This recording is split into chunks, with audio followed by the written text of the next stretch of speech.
Hi, I'm Thea Kirai-Tagle, and I'm the curator for Afterlife We Survive, now on view at YBCA, in person and online.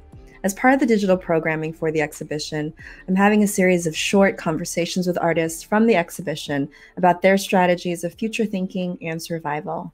Today, I'm joined by Japanese-American filmmaker Ria Tajiri, whose 1991 experimental film, History and Memory for Akiko and Takashigi, and her feature film from 1997, Strawberry Fields, are genre-defining works in Asian American cinema. And I'm really excited to talk with her today about her 2014 film, Lordville, and its continuing relevance for us in 2020. Hi, Ria. Hi, Thea. How are you? Thinking about this film and the different conditions that we saw it together. The first time that we screened the film at the Alice, it was, middle of summer, sweltering hot. There was something like 40 of us packed into a really small room, spending time together to watch and to talk about the film. I'm really curious, specifically around Lordville, around what kinds of ongoing connections you have to this place or other stories, right, of connection to this place that you can share with us.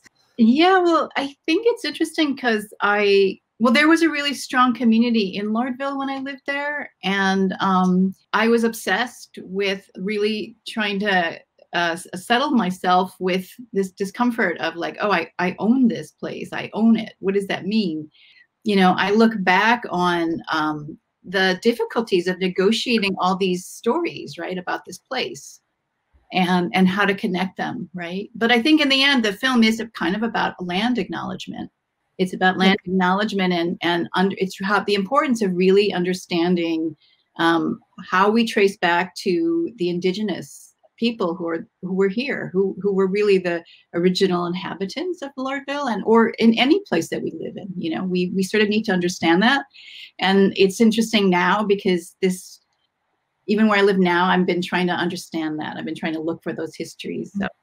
In Lordville, Ria, you trace so many different and competing narratives about this town, this little hamlet in upstate New York, with its past and its present inhabitants. And for me, as one viewer of the film, at different moments, it seems like it could possibly be a ghost story or even a love story to this place and to your relationship with this place. And for those of us who are going to be watching the film, for the fifth time or the first time, what's one scene or character or story that you'd like for us viewers to pay special attention to? I think when you watch this film, one thing to keep in mind is that it's not a linear story. The camera is a ghost that follows the contour of the land, and the footfall that you hear is, well, it is the camera person's, it's the ghosts, I guess, but you're hearing that as a marking of a body kind of crossing the landscape. And I really spent a lot of time, trying to make my peace with what it means to own the land. So I started, researching the origins of people who lived here through various histories, oral histories. And then I met Sheila Spencer Stover, who's in the film, and she's a Native American genealogist. And she was able to give me the information about Bettia Van Dunk, who was Sheila's great-great-great-great-grandmother.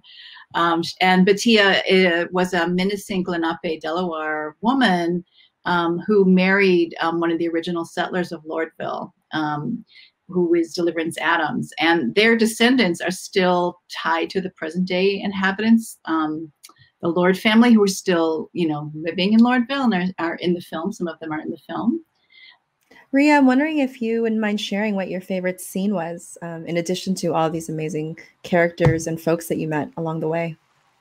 Yeah, I think, one of the big features of the film is the sound design. And so one of my favorite scenes is, I wanted to incorporate and record all of the native sounds that you hear when you're in Lordville. But I also wanted to see if I could incorporate any instrument that might have been around in that era, in the original era of my house, 1860s. And surprisingly, my sound designer, Steve Espinola, had a Civil War organ. So there's a great scene. It's a transition scene. It goes from the bridge to the river, to under the river, back onto the land. And we mix sounds from that Civil War organ and the river sounds, sounds that come from under the water. I wanted to thank you for being part of this version of the conversation, and it's a reminder to watch Ria's film Lordville in its entirety on the YBCA website beginning at 6 p.m. PST on Friday, December 11th through midnight on the 13th. You can access it at any time. And I also welcome you to check out Afterlife however you feel most safe, if that means walking around in person, socially distant at the exterior of YBCA, or by accessing any of the online content on ybca.org. Thank you.